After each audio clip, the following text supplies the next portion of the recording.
Timo the Word Scout finds a cave in the mountains and feels curious about it.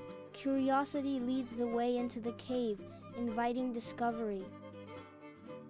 A loud sound is made to hear what happens next. The sound comes back again as an echo.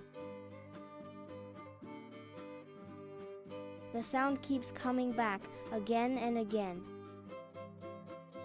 The idea of an echo begins to make sense. As the exploration deepens, a loud noise is made again. Each echo returns after a short pause. The lesson about echo becomes clear and easy to understand. Timo learns that echoes can tell how big a place is, guiding his next adventure. Thank you for watching Vocab Cartoons. If you learned something new today, don't forget to like, subscribe, and share with your friends.